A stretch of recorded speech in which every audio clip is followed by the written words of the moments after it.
नमस्कार, मी श्वेता. तुम्ही पाहताय न्यूज 18 लोकमत बुलेटिन मध्ये तुमचं स्वागत. सुरुवातीला एक मोठी बातमी आहे. पाकिस्तानी दहशतवादी संघटना जैश ए मोहम्मदनं अयोध्येतील राम मंदिरावरती हल्ल्याचा कट आखल्याची माहिती समोर आली आहे. तसंच प्रजासत्ताक दिनाच्या पार्श्वभूमीवर देशात 26/11 सारखा दहशतवादी हल्ला घडवण्याच्या तयारीत सुद्धा जैश ए मोहम्मद असल्याचा अलर्ट देण्यात आलाय.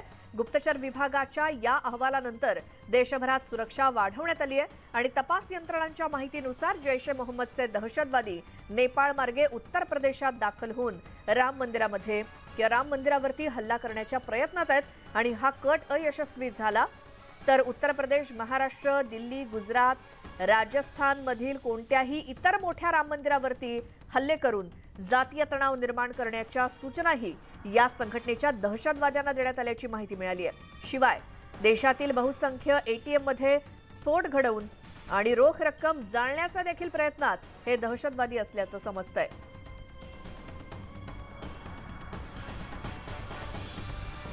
आमचे प्रतिनिधी प्रशांत लीला रामदास नवी दिल्लीहून आपल्यासोबत फोन लाईन वरती आहेत. प्रशांत, 26/11 सारखा हल्ला 26 जानेवारी रोजी घडवण्याचा कट जो रचला जातोय त्यावरून देशभरात काय अलर्ट? महत्वाचं म्हणजे येत्या 26 जानेवारीपर्यंत म्हणजे प्रजासत्ताक दिनालाच हा हल्ला करण्याचा प्रयत्न जैश ए मोहम्मदचा आहे आणि 26/11 सारखा हल्ला करण्याचा प्रयत्न असणार आहे. यामध्ये राम मंदिरावरती हल्ला करण्याचा प्रयत्न करणार असल्याची खास करून गुप्तचर संस्थांनी माहिती दिली आहे. यामध्ये माहिती मिळते की नेपाळ मार्गे हे जैश ए मोहम्मदचे दहशतवादी भारतात प्रवेश करतील आणि उत्तर प्रदेशामधील जसे अयोध्येमध्ये असलेला राम मंदिराचा हल्ला तो करण्याचा प्रयत्न करेल. तो जर अयशस्वी झाला तर देशातील इतरही मंदिरावरती हल्ला करतील. सोबतच देशातील विविध एटीएम जे आहेत त्या एटीएम वरती देखील हल्ला करून तिथली रोख रक्कम जाळणार असल्याची माहिती पुढे आलेली आहे. त्याचमुळे आता खास करून देशभरात केंद्रीय गुप्तचर संस्थेच्या वतीने अलर्ट देण्यात आलेले आहे आणि यासाठी गुप्तचर संस्थेच्या वतीने आता मॉक ड्रिल देखील करणार असल्याची माहिती पुढे आलेली आहे. जे प्रशांत, धन्यवाद दिलेल्या सगळ्या माहितीसाठी.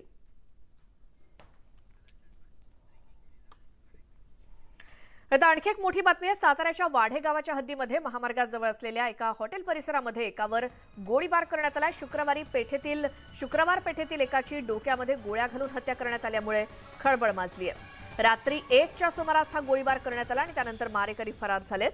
घटनास्थळी तालुका पोलिसांनी धाव घेत पंचनामा केला असून मारेकऱ्यांचा शोध सुरू करण्यात आलाय.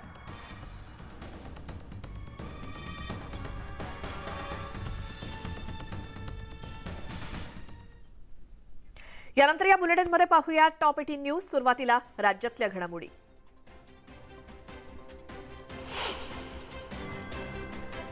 मुंबई उच्च न्यायालयाकडून 33व्या आठवड्यात गर्भपाताला अनुमती देण्यात आली आहे. तसंच गर्भपात करायचा की गर्भधारणा कायम ठेवायची हा अधिकार पूर्णपणे महिलेचाच असून तो निर्णय ती एकटीच घेऊ शकते असं देखील उच्च न्यायालयानं स्पष्ट केलं. मुंबईतील गोवरची रुग्णसंख्या आटोक्यात आली असताना गेल्या काही दिवसात गोवरनं बालकांचे मृत्यू वाढतायत. सोमवारी आणखी एका 6 महिन्यांच्या बालकाचा गोवरमुळे मृत्यू झाला. मुंबईतील मृत्यू झालेल्या बालकांची संख्या 24 वर गेली आहे. म्हाडानं आता प्रक्रिया सोपी करण्यासाठी जनजागृती मोहीम सुरू केली आहे. वर्तमानपत्र, दूरचित्रवाणी आणि आकाशवाणीच्या माध्यमातून म्हाडाच्या प्रक्रियेबाबत जाहिरात केली जाणार आहे. मुंबई महानगरपालिकेतील 15,000 कंत्राटी कर्मचारी आज पालिकेवरती धडक मोर्चा काढणार आहेत. पालिकेनं सेवेत कायम करावं या मागणीसाठी हा मोर्चा काढला जाणार असून गेल्या अनेक वर्षांपासूनच्या मागणीकडे प्रशासन दुर्लक्ष करत असल्यामुळे त्यांनी आंदोलनाची हाक दिली. मुंबईतली हवा चिंताजनक बनत चालली आहे. वांद्रे कुर्ला संकुल, चेंबूर इथली हवा अतिप्रदूषित आणि अंधेरी माझगाव मधली हवा प्रदूषित आहे.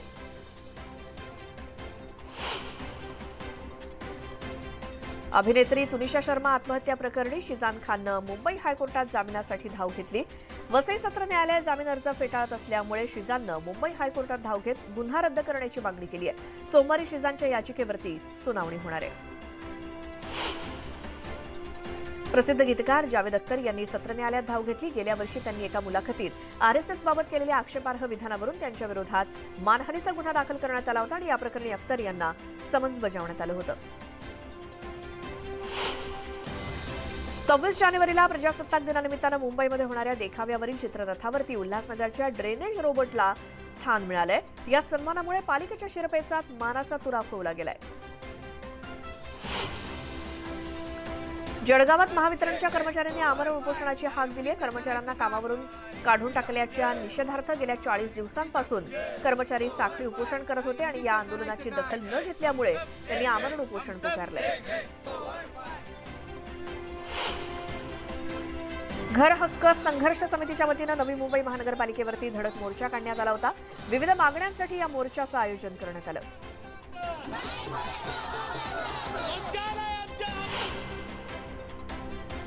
बुलडाण्यातल्या मेहकर तालुक्यात रेशन माफियांचा सुळसुळाट झाला। आरेगाव फाट्याजवळ तब्बल 43 पोते रेशनचा तांदूळ पकडण्यात आला।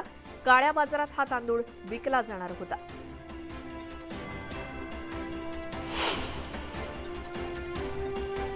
बंजारा समाज महाकुंभ मेळाव्याचं आयोजन जळगाव जिल्ह्यातल्या गोदरी इथे करण्यात आले आणि उद्यापासून हा मेळावा सुरू होणार असून 30 जानेवारीपर्यंत मेळावा सुरू राहील। पोहरा देवीचे पीठाधीश महंत बाबूसिंग महाराज आणि महंत जितेंद्र महाराज गोदरी या मेळाव्याला उपस्थित राहणार आहेत। धुळे जिल्ह्यातील मुंबई आग्रा राष्ट्रीय महामार्गावरील सावळदे तापी नदी पुलावरती 2 वाहनांचा विचित्र अपघात झाला। यात 12 मजूर किरकोळ जखमी झालेत। वैजापूरहून मध्य प्रदेश इथे शेतमजूर घेऊन जाताना ही घटना घडली। सातारा शहरात हातात कोयते घेऊन दहशत माजवत फिरणाऱ्या 5 युवकांना शहर पोलिसांनी ताब्यात घेतलं। या कोयता गँगनं काल संध्याकाळच्या सुमारास एका 4 चाकी गाडीची तोडफोड करून भर रस्त्यात राजपथावरती एका नागरिकाच्या गळ्याला कोयता लावून धमकी दिली आणि या प्रकरणी पोलिसांनी 5 युवकांना सातारा इथल्या पवई नाका इथून ताब्यात घेतलं। पिंपरीमध्ये घरफोडी करणाऱ्या टोळीचा पर्दाफाश करण्यात आलाय। घरफोडी करणाऱ्या तिघांना हिंजवडी पोलिसांनी अटक केली असून त्यांच्याकडून 70 तोळे सोन्याचे दागिने आणि 8 लाख रुपयांची रोकड जप्त केली आहे।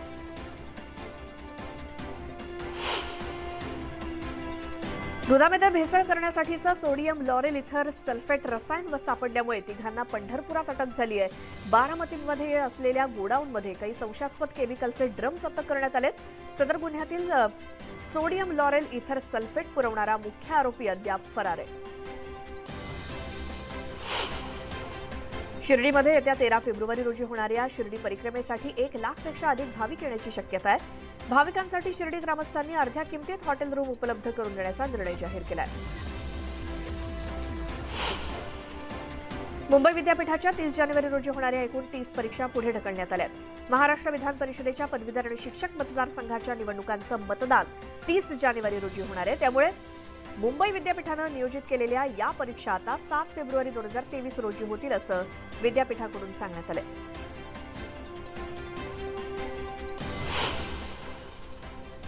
यानंतर एक मोठी बातमी येते ती पाहूयात। केवळ 20 रुपये उधारीवरून झालेल्या वादातून चिकन विक्रेत्यानं पाणीपुरी दुकानदाराला चाकूनं भोसकल्याची घटना नागपुरातल्या जरीपटका परिसरात घडली आहे। या हल्ल्यामध्ये दुकानदार गंभीर जखमी झाला असून त्याला उपचारासाठी रुग्णालयात दाखल केलंय। दुकानदारावरती हल्ला केल्यानंतर आरोपी पळून गेलाय।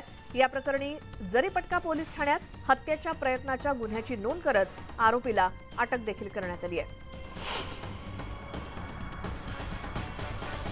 उदय तिमांडे आमचे प्रतिनिधी नागपुरातून फोन लाईन वरती आहेत। उदय, हा गंभीर प्रकार नेमका कधीचा?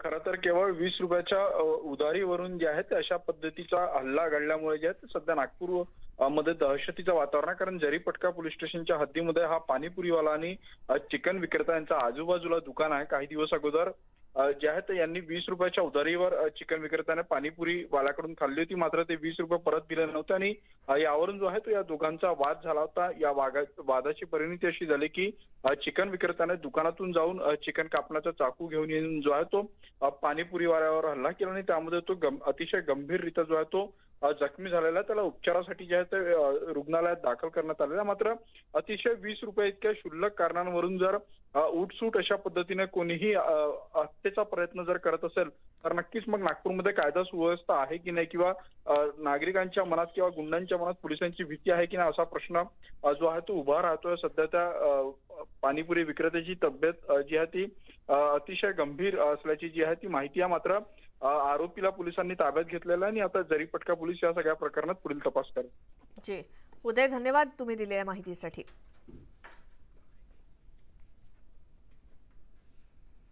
आणखी एक मोठी बातमी राजकीय वर्तुळातून। मुख्यमंत्री एकनाथ शिंदे आणि उपमुख्यमंत्री देवेंद्र फडणवीस आज दिल्ली दौऱ्यावरती आहेत। दुपारी 12:30 वाजता ते दिल्लीसाठी निघतील। सहकार क्षेत्रासंदर्भात केंद्रीय सहकार मंत्री अमित शहा यांच्याशी महत्त्वाची चर्चा करणार असल्याची माहिती मिळाली आहे आणि याच बैठकीत राज्यातील मंत्रिमंडळ विस्तारावर देखील चर्चा होण्याची शक्यता आहे। तसंच राज्यातील इतर विकास कामांबाबत सुद्धा चर्चा होणार आहे आणि त्यासाठीच आज मुख्यमंत्री आणि उपमुख्यमंत्री दुपारी 12:30 वाजता दिल्लीला रवाना होत आहेत।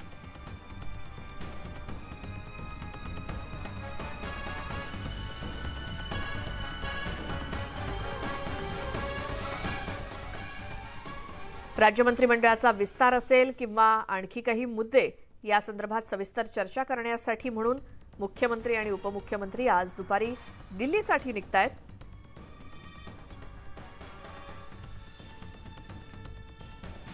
एकनाथ शिंदे आणि देवेंद्र फडणवीस एकत्रितपणे आज दिल्लीला जात आहेत आणि केंद्रातल्या नेत्यांसोबत ते आज चर्चा करणार आहेत।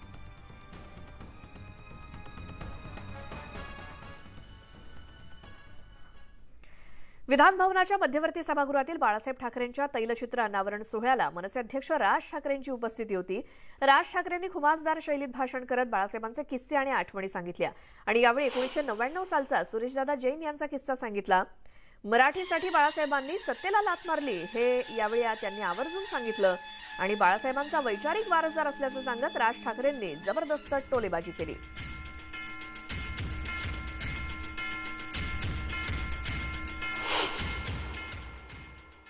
त्यांनी मला सांगितलं की आता आमचं दोघांचंही असं ठरलेलं आहे की सुरेशदादा जैन हे आपल्या युतीचे मुख्यमंत्री असतील आणि सगळ्यांचं ठरलेलं आहे की बाबा ते आमदार खेचून आणतील, काही करून आणतील आणि मग आपलं सरकार बसतंय।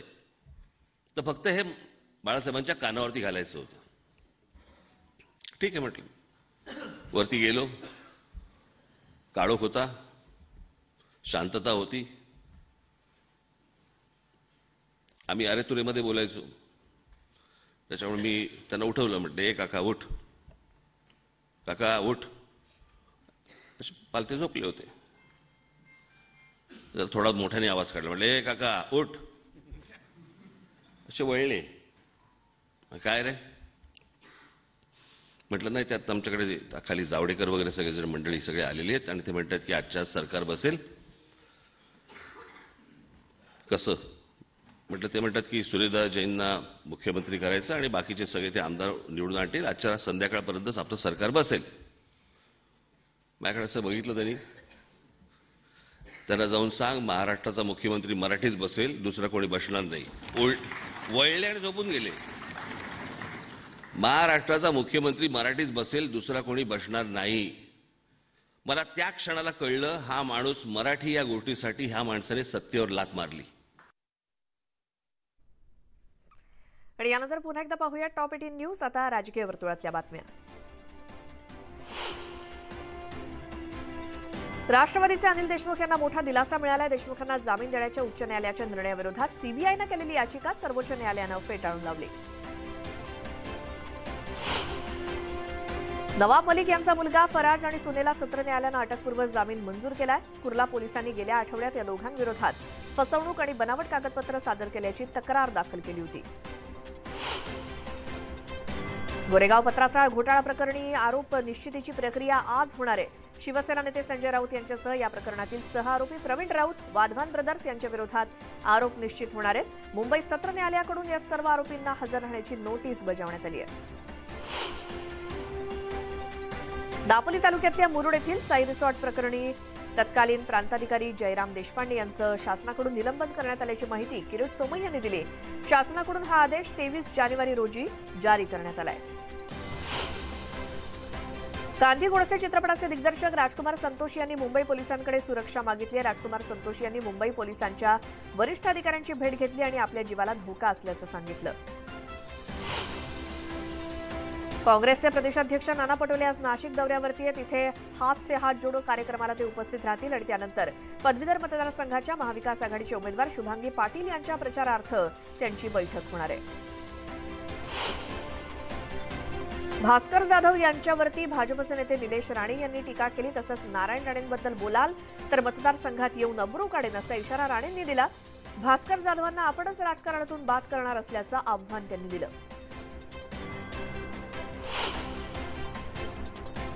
राज्यपालांनी पंतप्रधानांकडे राजीनाम्याची इच्छा व्यक्त करून पुन्हा एकदा महाराष्ट्राचा अपमान केल्याची टीका खासदार सुप्रिया सुळेंनी व्यक्त केली. तसंच वंचित सोबतची उद्धव पक्षाची आघाडी ही मुंबईपुरती असून पुढे बघूया असं वक्तव्य त्यांनी केलं. ठाकरे आंबेडकर यांच्या युतीवरती बच्चू कडूंनी टीकास्त्र सोडलंय. निव्वळ राजकीय हेतून केलेल्या युत्या टिकत नसल्याचं बच्चू कडू म्हणालेत. भाजपला रोखण्यासाठी हा अजेंडा असल्याचा आरोप त्यांनी केला. शिवसेना आणि वंचित बहुजन आघाडीच्या युतीचा निर्णय झाल्यानंतर परभणीमध्ये शिवसेना आणि वंचित बहुजन आघाडीच्या कार्यकर्त्यांनी जल्लोष केला. शहरातील डॉक्टर बाबासाहेब आंबेडकर पुतळा परिसरात ढोल ताशे वाजवून आणि फटाके फोडून आनंदोत्सव साजरा करण्यात आला. विधान भवनात बाळासाहेब ठाकरे यांच्या तैलचित्राचं अनावरण करण्यात आलं. या कार्यक्रमाला उद्धव ठाकरे यांना निमंत्रण असून देखील त्यांनी दांडी मारली. उद्धव ठाकरेंनी बाळासाहेबांच्या शिवसेनेवरती टीकास्त्र सोडलंय. गद्दार विकत घेता येतात मात्र गर्दी विकत घेता येत नसल्याचा टोला उद्धव ठाकरेंनी बाळासाहेबांच्या शिवसेनेला लगावला. दरम्यान देश हुकुमशाहीच्या दिशेने जात असल्याची टीकाही उद्धव ठाकरेंनी केली. षण्मुखानंद सभागृहातील कार्यक्रमात संजय राऊत यांनी केंद्र सरकारवरती टीका केली. काश्मीरी पंडित 6 महिन्यांपासून धरणं आंदोलन करतायत. ते सुरक्षित नाहीत मात्र सरकारकडून काश्मीरी पंडितांचा केवळ राजकारणासाठी वापर केला जात असल्याचा टोला त्यांनी लगावला. राज्यपाल पदाचा राजीनामा देण्याची इच्छा पंतप्रधानांकडे व्यक्त केल्याची राज्यपाल कोश्यारी यांनी विनंती केली आहे. राजकीय जबाबदारीतून मुक्त होऊन जीवनाचा उर्वरित काळ चिंतन आणि मननात घालवण्याचा मानस पंतप्रधानांना कळवल्याचं त्यांनी सांगितलं. राज्यपाल भगतसिंह कोश्यारी यांना परत जाण्याचं शहाणपण लवकर आल्याचा टोला उद्धव ठाकरेंनी लगावला. दरम्यान पुन्हा महापुरुषांचा अवमान केल्यास सोडणार नसल्याचा इशारा त्यांनी राज्यपालांना दिला.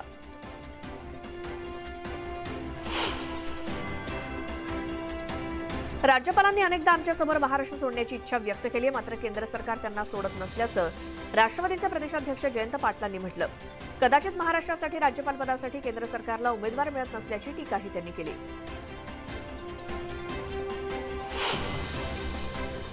शिवद्रोही राज्यपाल भगतसिंह कोश्यारी यांनी महाराष्ट्राची माफी मागितल्याशिवाय राजीनामा मंजूर करू नये.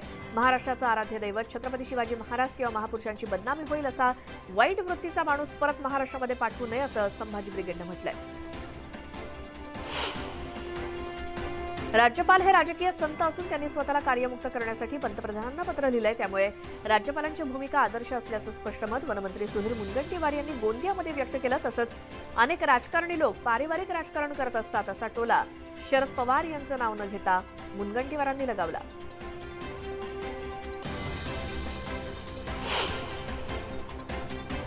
एक मोठी बातमी आहे. नागपुरातून वंदे भारत एक्सप्रेसवरती दगडफेक केल्यास शिक्षा होणार आहे. गाडीच्या कोचेसना बाहेरच्या भागात सुद्धा कॅमेरे लावण्यात आलेत आणि आतापर्यंत दगडफेकीच्या 12 घटना घडल्या असून 18 जणांना अटक झाली आहे. नागपूर ते गोंदिया दरम्यान हे प्रकार वारंवार घडत असल्यामुळे रेल्वेकडून कडक कारवाई केली जाणार आहे. कलम 153 आणि 154 नुसार या प्रकरणात 5 वर्षांपर्यंतच्या शिक्षेची तरतूद आहे. आतापर्यंत वंदे भारत एक्सप्रेसवरती दगडफेक झाल्याचं वृत्त आपण 1-2 ठिकाणी पाहिलं. वेगवेगळ्या शहरांमध्ये जिथे वंदे भारत एक्सप्रेसला हिरवा झेंडा दाखवला जाणार होता त्याआधीच त्यावरती झालेली दगडफेक आणि हे प्रकार पाहिल्यानंतर आता नागपुरात तसे आदेशच जारी करण्यात आले. जर वंदे भारत एक्सप्रेसवरती दगडफेक केली तर खबरदार 5 वर्षांपर्यंतच्या शिक्षेची तरतूद करण्यात आलेली आहे. या वंदे भारत एक्सप्रेसच्या बाहेरच्या बाजूला सुद्धा सीसीटीव्ही कॅमेरे बसवण्यात आलेत. त्यामुळे जो कोणी असे प्रकार करतील त्यांच्यावरती गुन्हा दाखल होणार आहे. 153 आणि 154 कलमांतर्गत त्याचसोबत 5 वर्षापर्यंतची शिक्षा देखील ठोठावली जाऊ शकते. आणखी एक मोठी बातमी आहे. बीबीसीनं नुकताच गुजरात दंगलीबाबतचा एक माहितीपट प्रदर्शित केलाय. इंडिया द मोदी क्वेश्चन नावाच्या या माहितीपटातून गुजरात दंगलीमध्ये तत्कालीन गुजरातचे मुख्यमंत्री नरेंद्र मोदी यांच्या भूमिकेवरती प्रश्नचिन्ह उपस्थित करण्यात आलंय आणि या माहितीपटावरून देशातील राजकीय वातावरण सध्या चांगलंच तापलंय. दरम्यान केंद्र सरकारनं या माहितीपटावरती बंदी आणली असली तरीही हैदराबाद विद्यापीठात विद्यार्थ्यांकडून या माहितीपटाचं स्क्रीनिंग केल्याची बाब उघडकीस आली आहे. या प्रकरणी विद्यापीठ प्रशासनाकडून चौकशीचे निर्देश देण्यात आले.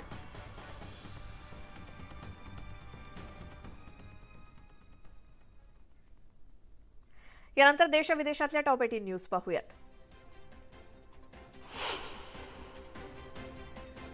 राष्ट्रपती द्रौपदी मुर्मू यांच्या हस्ते देशातील 11 मुलांना राष्ट्रीय बाल पुरस्कारांना सन्मानित करण्यात आलं. या मुलांशी पंतप्रधान मोदी आज संवाद साधणार आहेत. राष्ट्रीय बाल पुरस्काराच्या बीडच्या राजुरीमधील 15 वर्षांच्या रोहन रामचंद्र बहिर याला देखील पुरस्कार मिळालाय.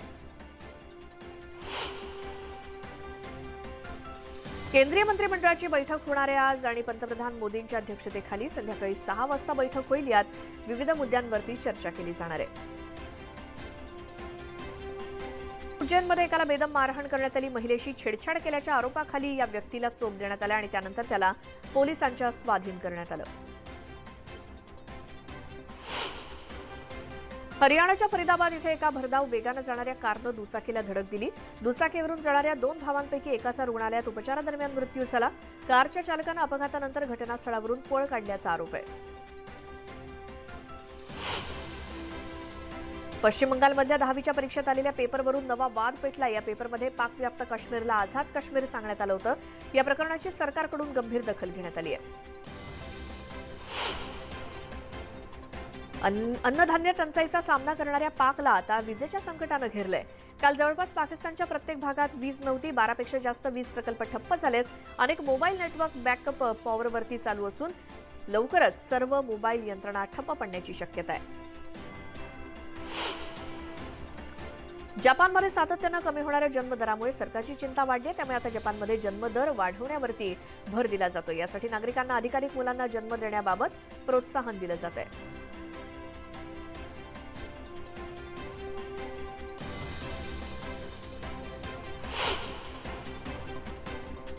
एक सविस्तर बातमी पाहूयात. अमरावती जिल्ह्यातीलच नव्हे तर सर्व विदर्भातील सर्वात मोठी यात्रा म्हणून ओळखली जाणारी श्री क्षेत्र बहिरम यात्रेमध्ये भाविकांनी मोठी गर्दी केली. ही यात्रा अंतिम टप्प्यात आल्यामुळे भाविक मोठ्या प्रमाणात इथे गर्दी करतायत. फक्त विदर्भ आणि राज्यातूनच नव्हे तर इतर राज्यातून सुद्धा असंख्य भाविक इथे येतात. कोरोना नंतरच्या या पहिल्या यात्रेमुळे भाविकांमध्ये उत्साह आहे आणि याच यात्रेचं ड्रोननं टिपलेलं हे दृश्य न्यूज 18 लोकमतच्या प्रेक्षकांसाठी.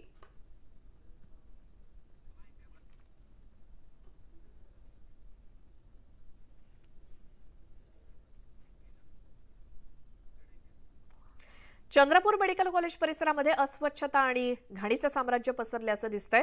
कॉलेज परिसरामध्ये कुत्री, गाढवं आणि गुरढोरं फिरताना दिसतायत. आरोग्याची तक्रार असल्यास उपचारासाठी रुग्ण इथे येतात. मात्र इथे पसरलेल्या अस्वच्छतेमुळे रुग्णांचं आणि रुग्णांच्या सोबतीला आलेल्या नातेवाईकांचं देखील आरोग्य बिघडण्याची शक्यता आहे. परिसरात ठिकठिकाणी कचऱ्याचे ढीग सुद्धा साचलेत. त्यामुळे मेडिकल कॉलेजमधील प्रशासन, स्वच्छता विभाग आणि सुरक्षा गार्ड नेमकं करतायत काय असा सवाल उपस्थित होतोय.